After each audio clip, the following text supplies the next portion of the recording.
My name is Flugge. I'm the Aboriginal Services Manager at WANADA, the West Australian Network of Alcohol and Other Drug Agencies. And my role has been supporting Aboriginal services with quality processes and achieving accreditation. It's changed slightly now, but still has a focus on that, but working with services with comorbidity support as well now. WANADA is the peak non-government agency for the drug and alcohol services in Western Australia, non-government drug and alcohol services. We have about 90 members, so we support them with advocacy and a whole range of other types of services, but it's supporting the services, it is not supporting the clients.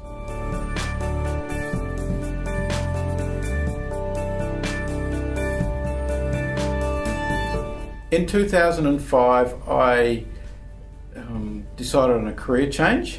I'd worked for the Commonwealth Government for 16 years and prior to that in state government for 4, so I had 20 years in public service.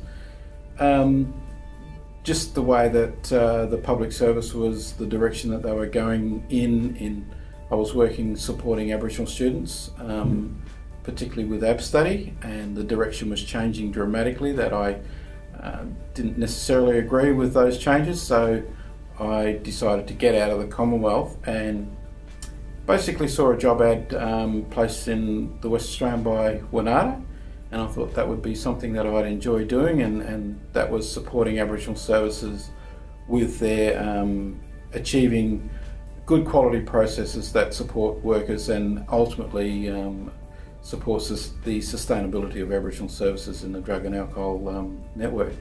So yeah, I thought, yeah, that sounds something that would really interest me, so I put my hand up for it and was lucky enough to get it.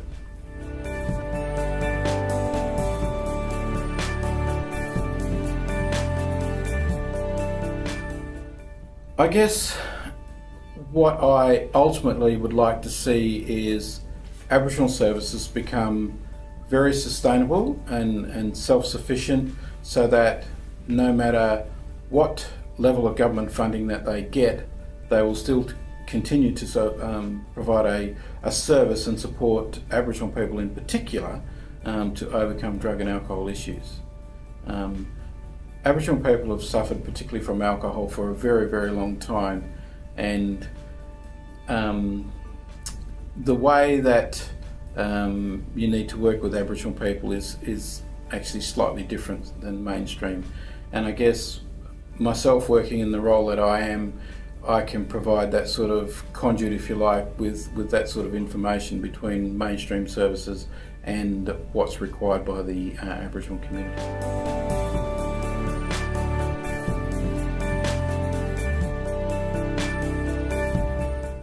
Challenges, I guess, is when programs are funded by government, they are quite specific in what you can do and what you can't do.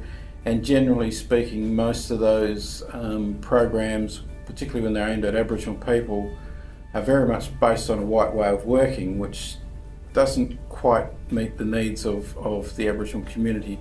So I guess one of the challenges is trying to gel those two together to come out with a program which is going to satisfy both needs. Because at the end of the day, you have to sign off on the performance indicators that are required by the funding bodies, but also we need to satisfy the community that the program and service that we're supplying is actually something that they want and need in their particular community.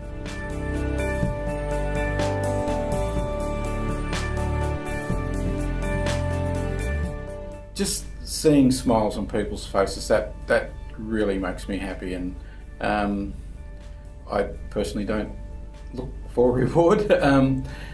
It's just nice, I think, when you see smiles on people's faces, you know that what you've achieved has had a healthy outcome for a person or a community, and that, for me, that is the greatest satisfaction. Just knowing that that person has improved their life in some way, some form.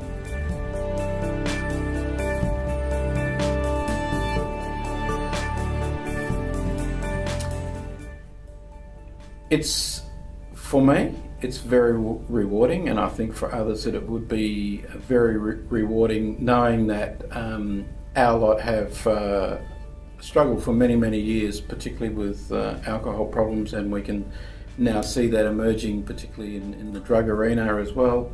And to, I guess, educate our communities, if you like, on not just ways to not become involved in that sort of scene, but also, if they're going to, then safe ways of actually, I guess, participating if that's what they really want to do.